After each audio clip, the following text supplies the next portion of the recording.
From Lagos, the nation's commercial capital, this is the news at 10. Live from Channels Television. Reporting tonight, Anne Waodo. Hello and welcome. Tonight, over 200 bodies recovered after the catastrophic flooding of Mokwa local government area of Niger State. Minister of Water Resources and Sanitation attributes the deadly floods to extreme rainfall driven by climate change. Chief of Defense Staff urges Nigerians to rally behind armed forces in the fight against insurgency and violent groups. The Gaza officials report at least 27 Palestinians killed by Israeli gunfire while trying to access humanitarian aid near a distribution point. And on business, Organization for Economic Cooperation and Development, OECD, cuts global growth forecast as Trump's trade war slows U.S. economy. On sports news tonight, Nigeria Super Falcons defeat the indomitable Lionesses of Cameroon in a friendly match at the MK Abiola Stadium in Abeokuta, the Gusau capital. And from the nation's capital, Judiciary Staff Union of Nigeria, JUSUN, suspends ongoing strike action, instructs members to resume work on Wednesday, 4th of June 2025.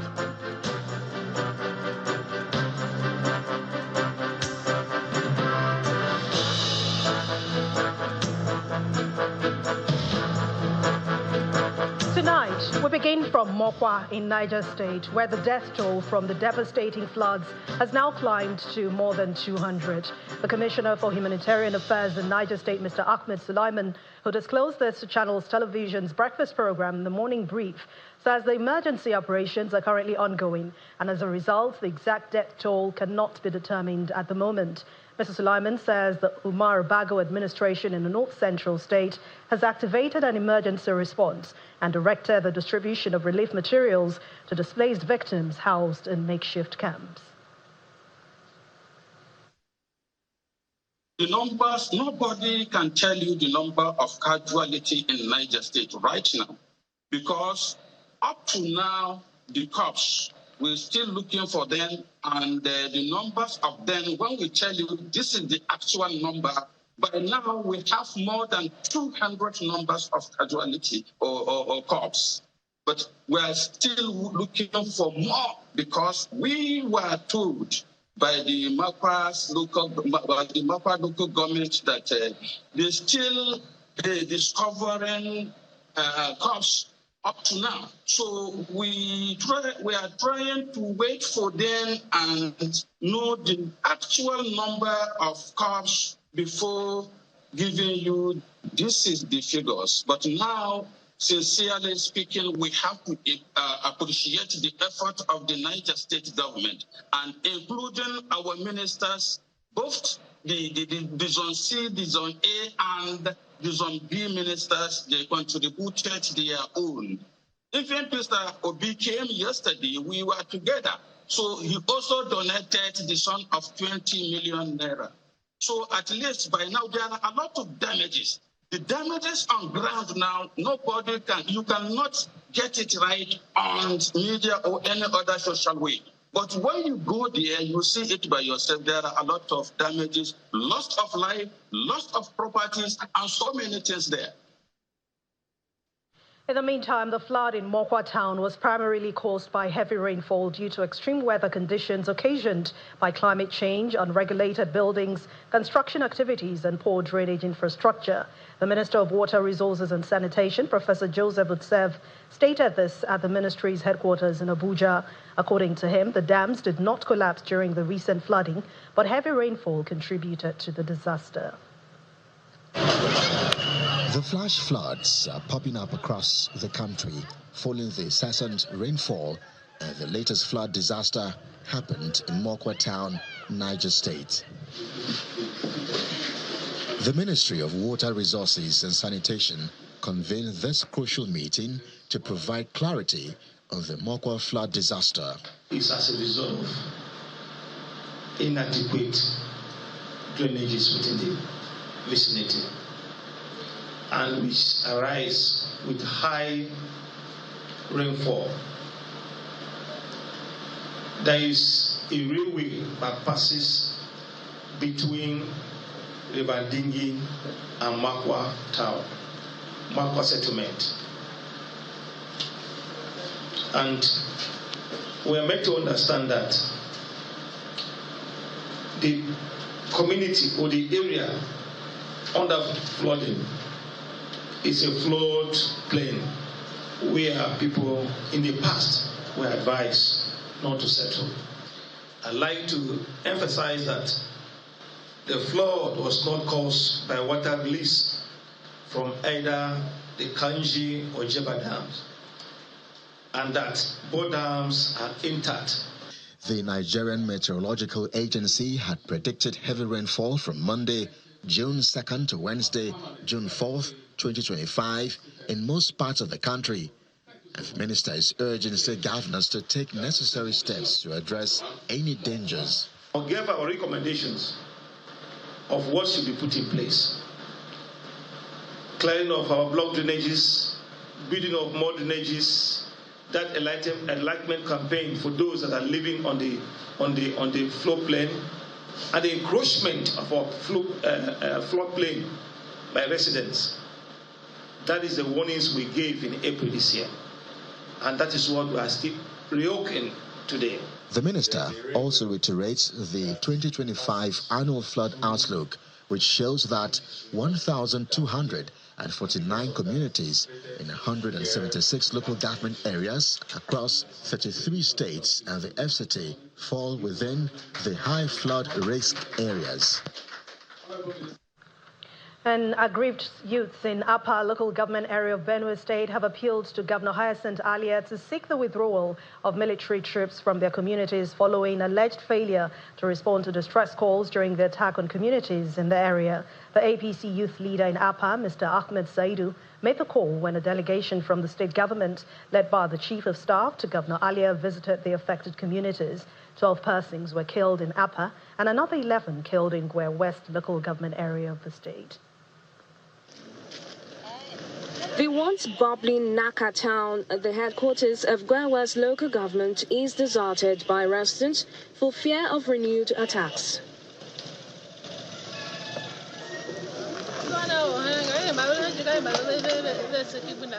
They are camped at the LGEA primary school where police and vigilante have been providing security.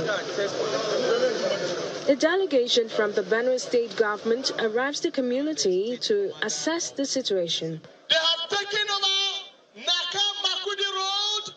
We demand for 4 points to be properly manned by armed security personnel at Atingila, at Chabwa, at Yolaha, and at Imande on Makudi Naka Axis Road, where these banditry attacks do come. Even yesterday, that was the axis they came through. Whoever has perpetrated this evil act must be arrested. And we have given marching order to all the security agents in Naka that they must be arrested. And we are here to make sure that they must be arrested. We are leaving enough logistics. We are leaving enough personnel. We are taking cognizance of all the areas that His Royal Highness has mentioned and other interests we got. We are moving around. The team then moves to affected communities in Apa local government area. They are greeted by the same situation, deserted communities. The police in the Atodugu and the soldiers there, we call on them.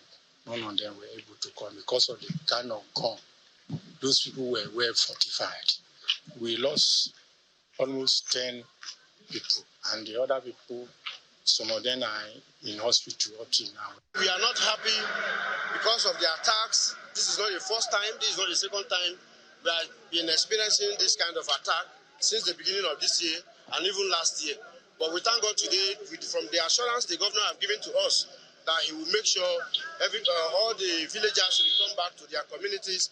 But we also appeal to His Excellency to please help us because the presence of the military in Apa local government is not helping us. Responding to the attacks, the Chief of Staff to Governor Hyacinth Alia, who is leading the delegation, calls for calm, assuring the people that the state government is working to ensure the safety of their lives and properties.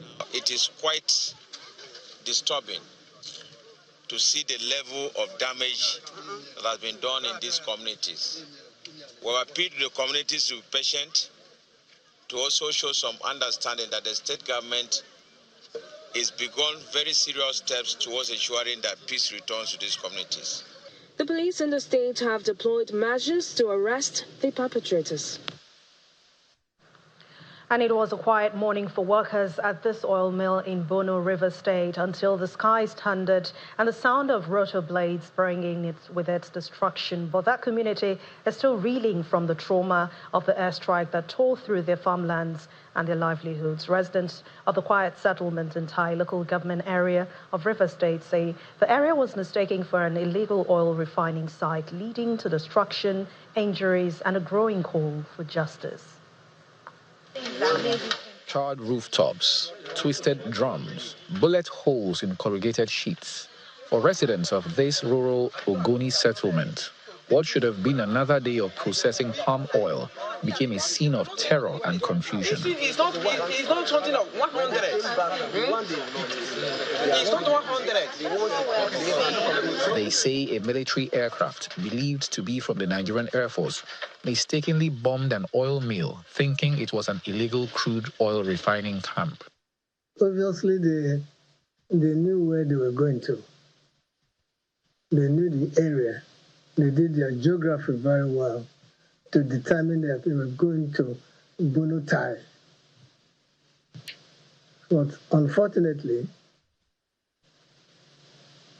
where they struck was a place where the people work for their daily bread. So that will go to prove that they didn't do their logistics very well. They didn't do their GIS information very well to be able to decide that, is that really the place we're going? And for those who witnessed it, it was like a war zone. Panic, confusion, screams, and a rush for safety. People took to their heels when we suddenly saw a plane that came and started shooting. In fact, what happened was just like during the war days, when planes were coming, bombing, and running away. But it's not wrong. Just stay at a place, continue shooting for a period of about 30 minutes. Went back, came again, started the same thing, went back, came again, just like that. So everybody took to their heels, ran, those in the farm were shouting. Well, several people were wounded. We are trying to find this way. Our crew visited the oil mill, and what we found was evidence of distress: punctured roofs, drums riddled with shrapnel, and stories that cut deep. A woman breaks down as she tells us her two sons haven't been seen since the raid. I'm looking for my two sons. I didn't see my two sons. Where are your two sons they work before? We are in the farm. I carried them from school, so we are here working. The next thing we are here, they started to shoot. So I didn't see my two sons. I'm looking for them. Category of bullets or categories of sound we heard here in my life. I've not heard. I thought it was a civil war. In the midst of the rubble, the chairman of the Community Development Committee confirms the painful truth that the Air Force has apologized, saying it was an error. As a community, we have tried to let government know our position. Although last week Friday, the group commander of Air Force came to the hospital to meet my wife and apologize that it was an error, that they were misinformed. Meaning that the whole scenario should not be left unchecked. For the people of Bono, it's not just about damaged roofs or lost produce. It's about justice, accountability, and the hope that such mistakes never happen again. Charles Oporum, Channels Television News. In part two, after the break, President Bola Tinubu confers national honor on the chair of Gates Foundation, Mr. Bill Gates. Please join us again.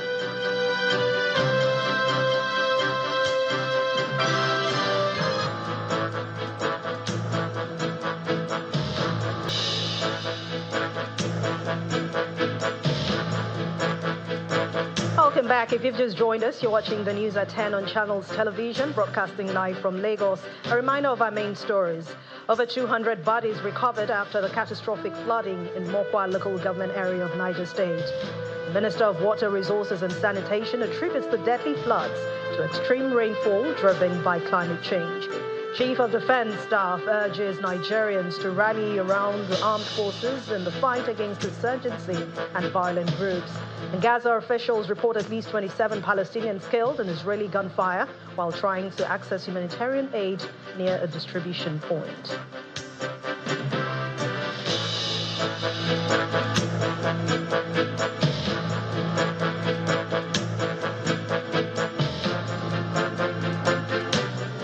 Chief of Defense Staff, General Christopher Musa, is asking Nigerians to support the armed forces in its quest to combat violent groups and insurgents. General Musa made the call at the first voice of Nigeria's National Dialogue on Citizen Engagement and National Security in Abuja.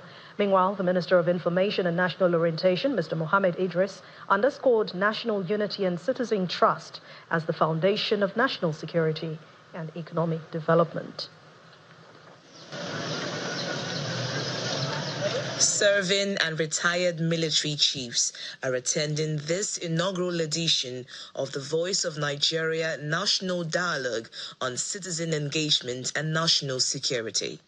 Themed One Voice, One Vision, Uniting Perspectives for a Stronger Nigeria, the forum provides a platform to foster inclusive dialogue and conversation. Security is not just the business of security agencies. It is our own responsibility. It is a collective endeavor, a national project, a shared journey. It demands courage, commitment, and collaboration from all of us, government, media, civil society, and citizens alike. Responsible journalism is not optional. It is a national duty. A secure nation relies on a well-informed citizenry. We therefore must defeat the weaponization of fake news and amplify messages and narratives of unity, truth, and peace. Stakeholders, including security agencies, civil society, policymakers, and youth groups, converge for the strategic dialogue on national security and citizen trust. This formed the fulcrum of the keynote address by the Chief of Defense Staff. It is the silence of the majority that gives them that opportunity to grow to who they become. The people must be part of the solution. I always want to remind people that the citizens, that the terrorists survive within the communities. If we allow them, they will thrive. If we disallow them, they will never survive. We sacrifice everything for this country. And that's why we want to appeal to Nigerians to support your armed forces, support your government, because without your support, it's not possible. The Minister of Information and National Orientation, Mr. Mohammed Idris, delivers a rallying call on Nigerians to trust and support the nation's security institutions. We salute or we encourage these criminal elements by flashing them on the pages of newspapers, giving them headlines, reporting what they have done in a hurry. I think it's important that you should not play into the hands of these terrorists and criminal elements. They are what they are. They are criminals. They are there to destroy our country. We must not give them the space to do that. The forum is considered a significant step in aligning security strategies with the aspirations of the Nigerian people, while reinforcing the government's commitment to transparency, accountability, and collaborative nation building.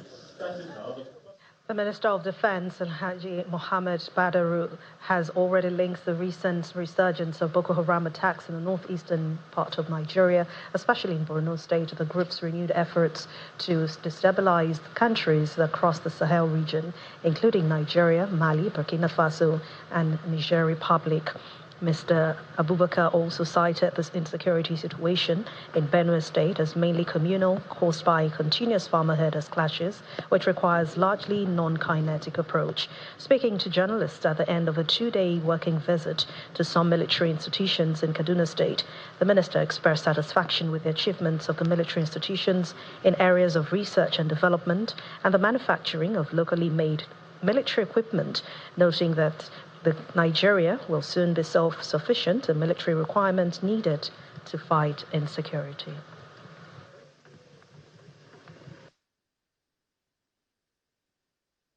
In the northeast, most especially in Borno, you have seen the resurgence of Boko Haram. That is to translate what has been happening in the Sahel today. If you are following what is happening in both Niger, Burkina Faso and Mali, you will see that this attack has heightened everywhere. There is no need big over the insurgents to destabilize the Sahel. We are doing a lot to contain them, and if you will do justice to us, in the first 1 or 2 weeks, you have seen us gaining momentum and attacking them and eliminating them, and the serial of attacks to our camp has been stopped or reduced to the barest minimum. So the troops are doing wonderfully well and will continue to do. It's a new threat. We are gauging it and we will fight it, and normalcy will return with special grace of God and your prayers. The President, Bola Tinubu, today conferred the national honor of Commander of the Order of the Federal Republic on Mr. Bill Gates, who's the co-chair of the Gates Foundation. He's the chair of the Gates Foundation. The President conferred the honors on Mr. Gates in Lagos at an event witnessed by top government officials, including the Minister of Health and Social Welfare, Mr. Ali Pate, and the President of Aliko Dangote Group, Mr. Aliko Dangote. According to President Tinubu, the award recognizes Gates' contributions to global health, education, and poverty alleviation, including strategic partnerships with Nigeria. It's the day to share happiness and respect, acknowledge one of the greatest human beings that the world has brought. All I need to say is thank you, Bill Gates, for your indivisible commitment to humanity.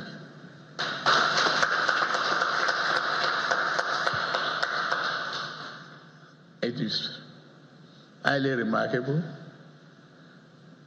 It's an inspiration to leadership across the world, including the one standing before you.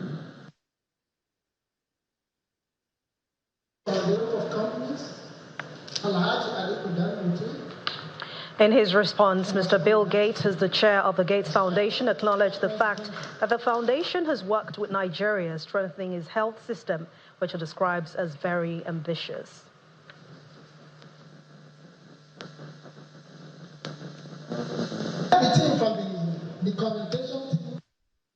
Very happy to receive it on behalf of not only myself, but the incredible team at the foundation. From the very beginning, the goal of the foundation has been to help Nigeria improve its health. Nigeria's always had ambitious goals for improving health. And three of the people here today are great champions of that cause. Of course, the President making health a priority, Mohammed Pate, who we've worked together throughout the great challenges, including, as was mentioned, the incredible progress that was made on polio, and of course, Aliko Dangote, who I've gotten to know and share a lot of great work together. And the suspended governor of Rivers State, Siminalayi Fubara, today visited President Bola Tinubu at his residence in Lagos. The visit came less than 1 week after Mr. Fubara said that he had set aside pride and personal interest to restore peace in Rivers State. However, the details of the meeting between the president and Mr. Fubara were not immediately known. Mr. Fubara had said that he is reconciling with his predecessor and the Minister of the Federal Capital Territory, Mr. Nyesom Wike, whom he called his boss.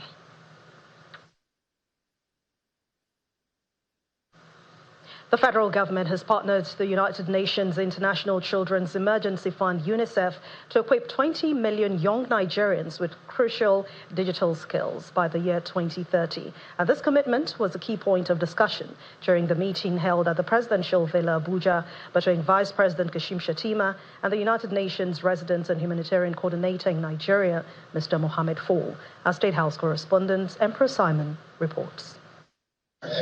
This meeting underscores the commitment to strengthen the strategic partnership between Nigeria and UNICEF, particularly as the federal government prioritizes the digital empowerment of its youth. The overall mandate of UNICEF. The UN Resident and Humanitarian Coordinator in Nigeria, alongside the UNICEF Deputy Representative, briefed Vice President Kashim Shettima on the Generation Unlimited Nigeria project, designed to support young Nigerians aged 10 to 24 in their transition from education to employment through enhanced digital connectivity.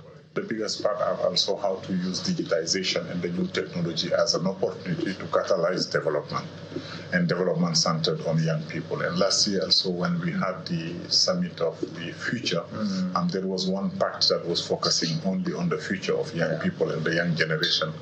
The second pillar is our RCS mentioned, from learning to earning.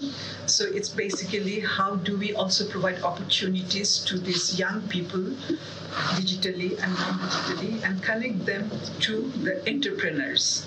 Acknowledging Nigeria's growing population with over 200 million people and an average age of 17, Vice President Shettima emphasized the pivotal role of the country's youth in its future development.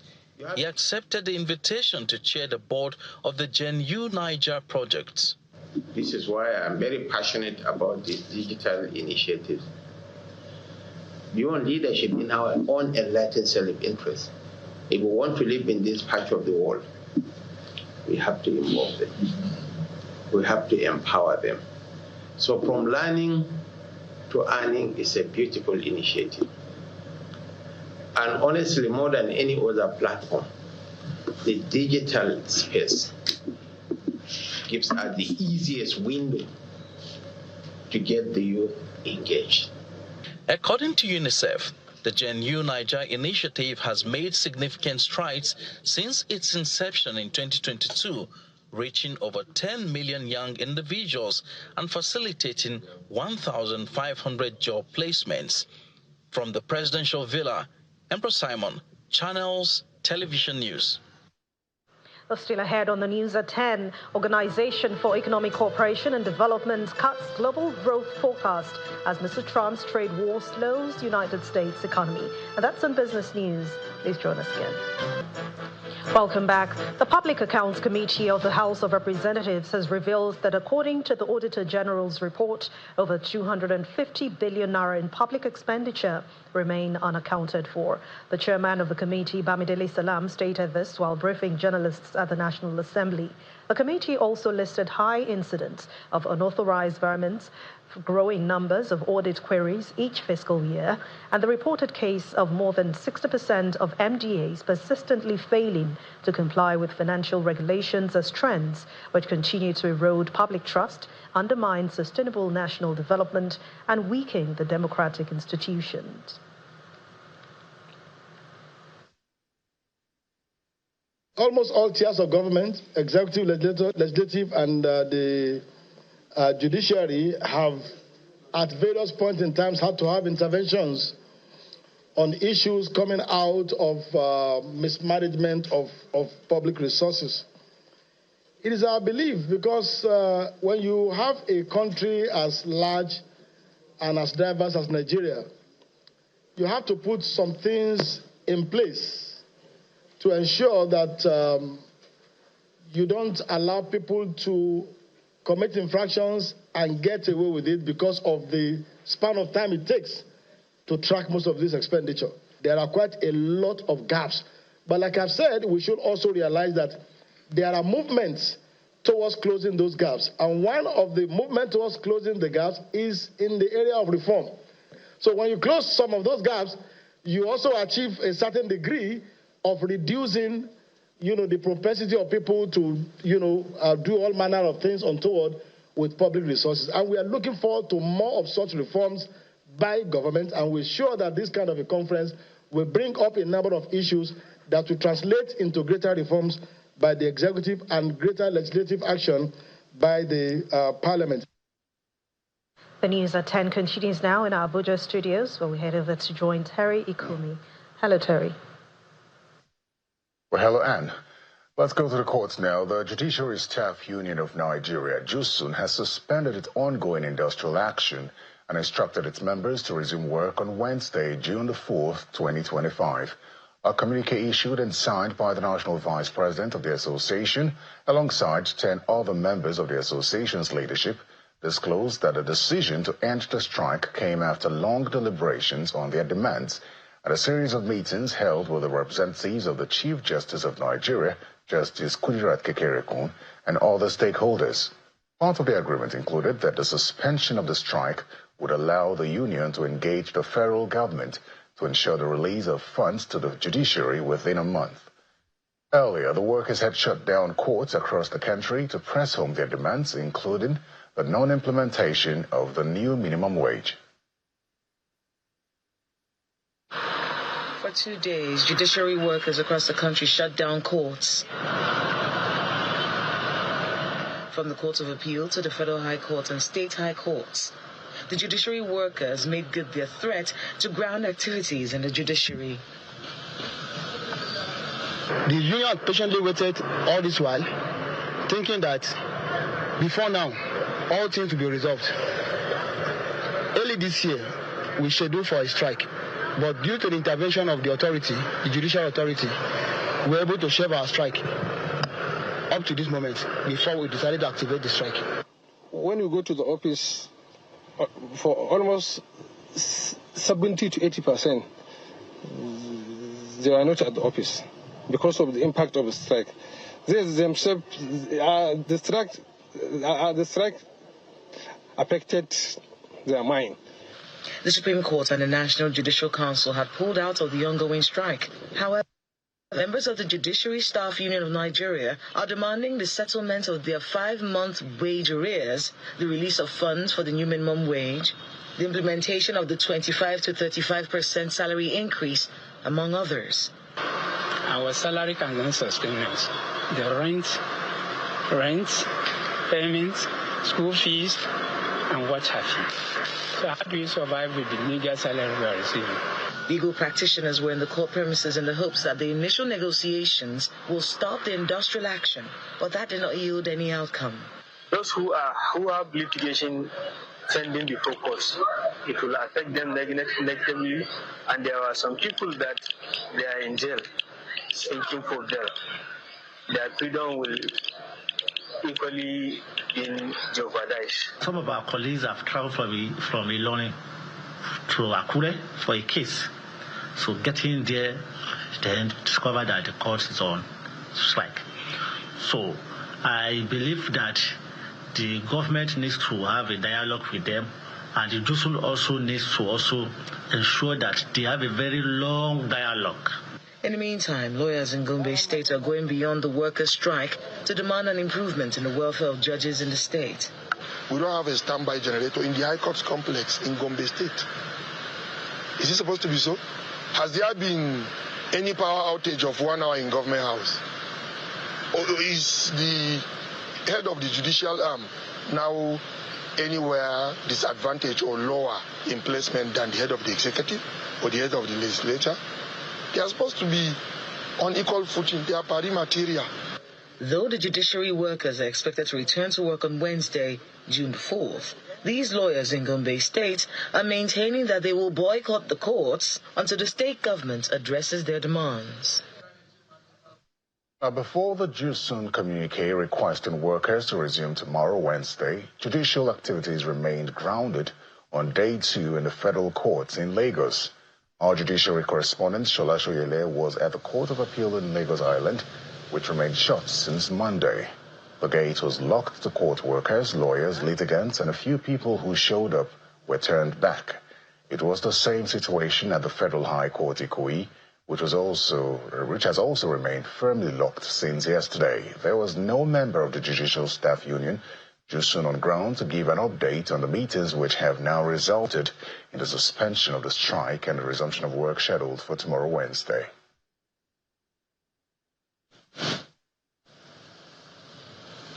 The Northeast Development Commission has officially handed over 7 completed projects to the Yobe State government. The Minister of Regional Development, Mr. Ubamegari, commissioned the project across the 3 senatorial zones of the state during his working visit to the state. He was accompanied by key National Assembly committee members and management of the commission.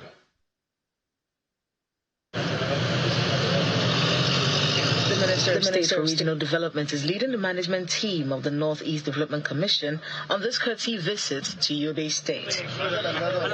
They're received by the Secretary to the Yobe State government at the Damaturu City Gate. The delegation then moves to the government house for the courtesy visit. At the government house, the managing director of the commission, Mr. Muhammad Alkali, states the projects that will be handed over to the state government. As the first engagement is paying a courtesy call for the Excellency to bring the Excellency while we are here. Today we are going to commission about 7 projects out of the numerous projects that are completed in Yobe State. The first project to be commissioned is the Commission State Office here in Damaturu. The projects include the NEDC complex, the 250 sitting capacity lecture theatre and female hostel at the Yobe State University, Damaturu, and the multi-purpose hall at the Government Girls College, Damaturu. The Minister of State for Regional Development, Mr. Ubamegari, explains that the plan is to ensure that the region is stabilized. We also have the Bring to Bed initiative, which is an educational project that aims to renovate and upgrade to dilapidated boarding schools per senatorial zone in order to have safe and conducive learning spaces for our children. Governor Mimala Buni is represented by the Secretary to the State Government, and he appreciates the efforts of the Commission, appealing for the construction of the remaining 50-kilometer Trans-Saharan Road, the Gaidam-Damasak Road in Borno State, among other roads. Furthermore, to urban rural areas, the Commission may consider construction additional roads in the state. This includes part of the construction of 50-kilometer Trans-Sahara Road from Kamakandam to Yus Parish. This road is very critical, so we'll request the State Government and the Northeast Development Commission to link up that Trans-Sahara Road. The team commissioned the newly constructed office of the Commission in the state, as well as the completed mega schools in Potiskum, Buniyadi, and Gashua towns. Well, that's all from the nation's capital. Now over to Willie Bong in Lagos for business news.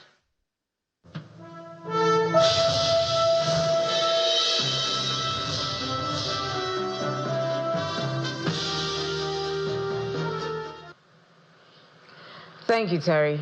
Now, the Organization for Economic Cooperation and Development, OECD, has lowered its global growth forecast, blaming the economic impact of President Trump's trade policies. It now projects global GDP to slow to 2.9% in 2025 and 2026, down from 3.3% in 2024. The downgrade reflects concerns over rising protectionism, inflation, and supply chain disruptions.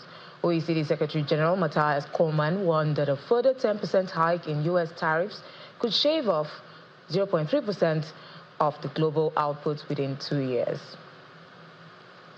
Meanwhile, Nigeria's Business Performance Index, BPI, posted a positive 9.78 in May 2025, marking the 5th consecutive month of growth, though down from 12.29% in April.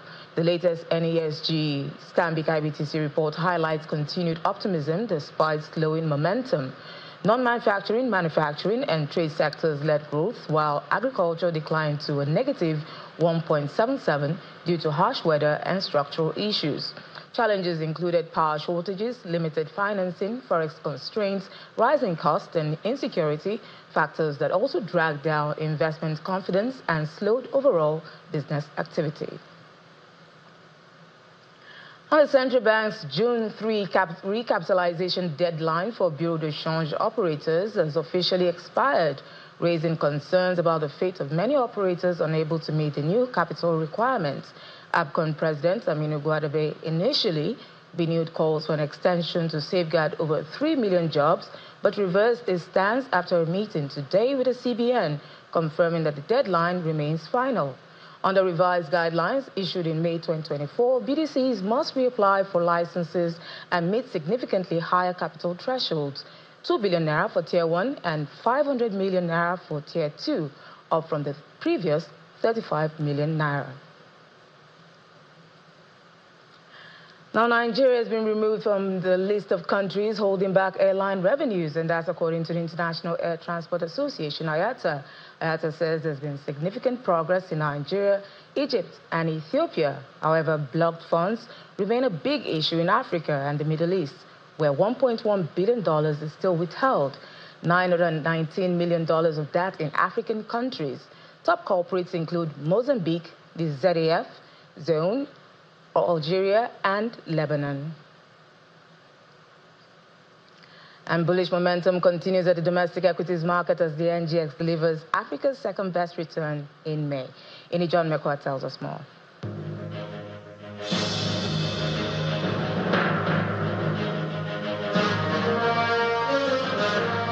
Good evening, everyone. Welcome to the Stock Market Report. Well, attention moved from MTN Nigeria yesterday to Dangote Cement. So even though MTN still gained today, but Dangote Cement is the mover of the market today, keeping the market in the green zone. Today it was up 2.27% to close at 450 naira. Looking at the sectors, it's better than what we had yesterday. Banking has recovered 1.36%, up is what it has. First hold core, GT core, evaded that, but guess what? Consumer goods also contributed largely to the green sentiment or the positive sentiment that we see in the market. So we see consumer goods also more than 1%. Guinness, Honeywell Flour, international breweries, Nigerian breweries also. But guess what? Oil and gas has gone to the flip side today, 0.21% down in the red because of corn oil mostly.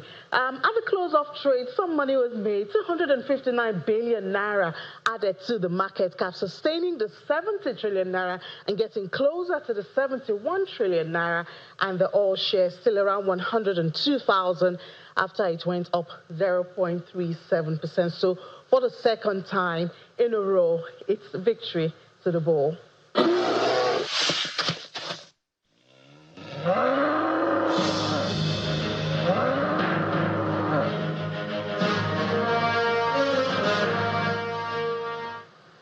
Thank you, Ini. Let's see how other major equities performed today.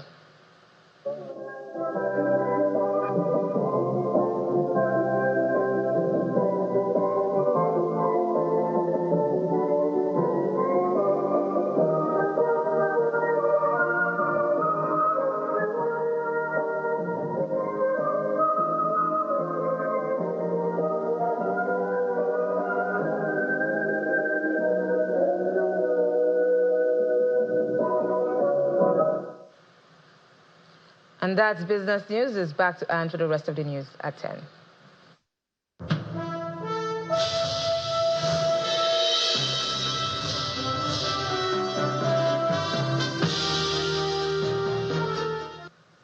Thank you, Will.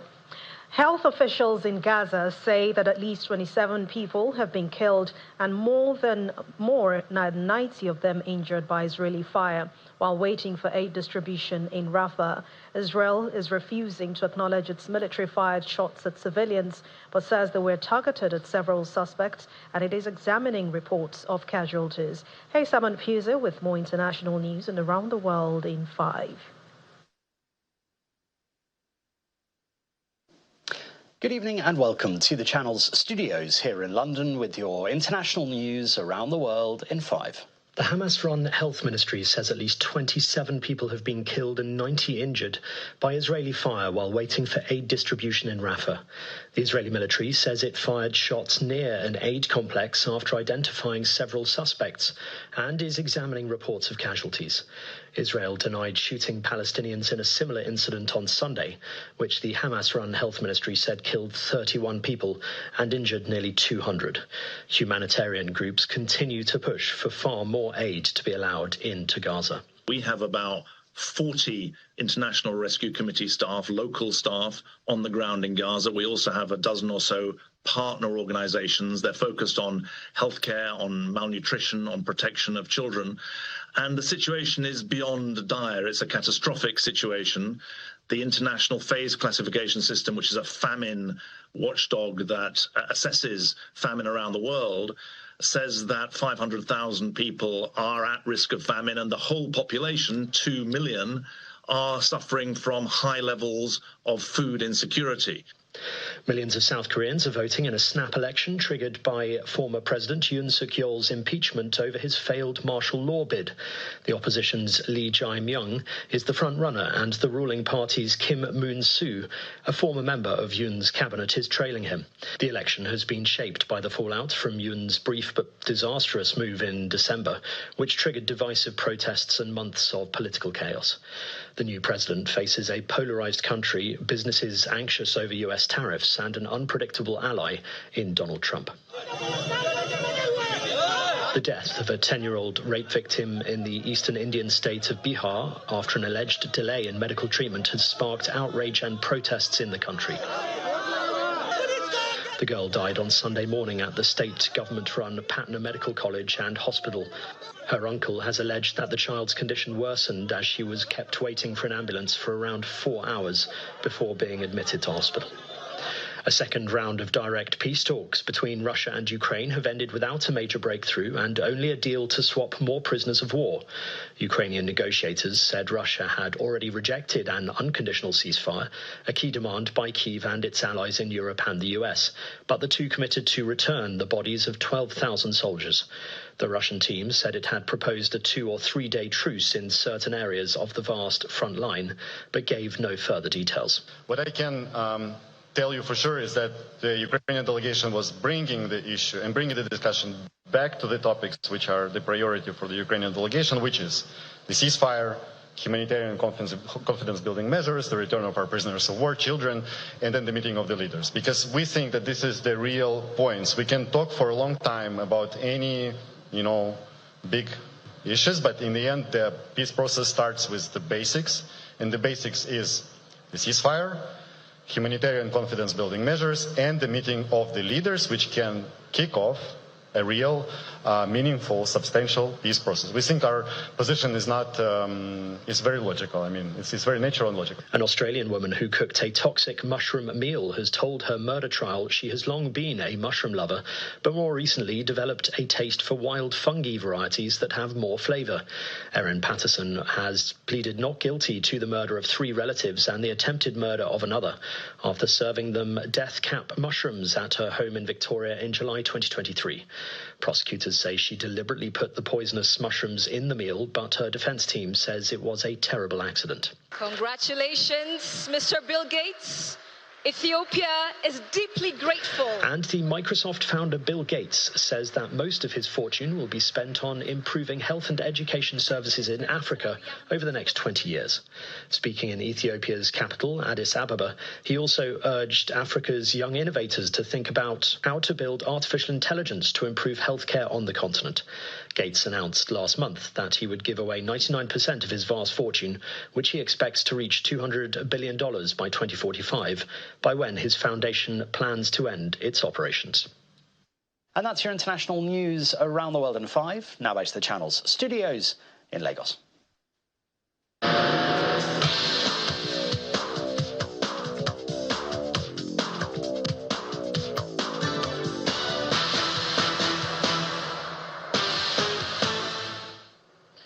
Many thanks indeed, Simon, and welcome to Sports News. 9-time African champions, the Super Falcons of Nigeria, have begun preparations for next month's Women's African Cup of Nations on a solid note. Captain Rasheedat Ajibade delivered a superb performance as the Falcons secured a 2-0 victory over Cameroon's indomitable Lionesses in an entertaining encounter at the MK Abiola Stadium in Abeokuta. Ajibade opened scoring in the 28th minute from the penalty spot. Rinshola Babajide found Ajibade again in the 43rd minute, and the captain made no mistake, finishing clinically to make it 2-0 before the break. The win marks Nigeria's 15th in 21 matches against the Lionesses. To club football now, where Inter Milan coach Simone Inzaghi is leaving. After 4 years, by mutual agreement, the club has confirmed earlier today. Both Inter and Inzaghi say the decision had been made at a meeting involving the coach and club president Giuseppe Murata this afternoon. The parting came just 5 days after Saturday's 5-0 thrashing by PSG in the Champions League final. Francis tier 4 in 4 sets to reach the French Open semi-finals earlier today. 8th seed Musetti won 6-2, 4-6, 7-5, and 6-2 against the 15th seed. And that's sports. I'm Kelly Egiga. He's back to Anne.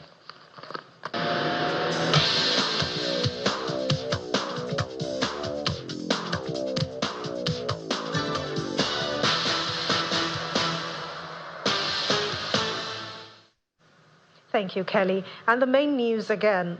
Over 200 bodies have been recovered after a catastrophic flooding in Mokwa local government area of Niger State. The Minister of Water Resources and Sanitation has attributed the deadly floods to extreme rainfall driven by climate change. Chief of Defense Staff asked Nigerians to rally behind the armed forces in the fight against insurgency and violent groups. And Gaza officials have reported at least 27 Palestinians killed in Israeli gunfire while trying to access humanitarian aid near a distribution point. That's the news at 10 tonight. Thank you so much for watching. I'm Anne Umawadu. Have a good night rest and stay safe.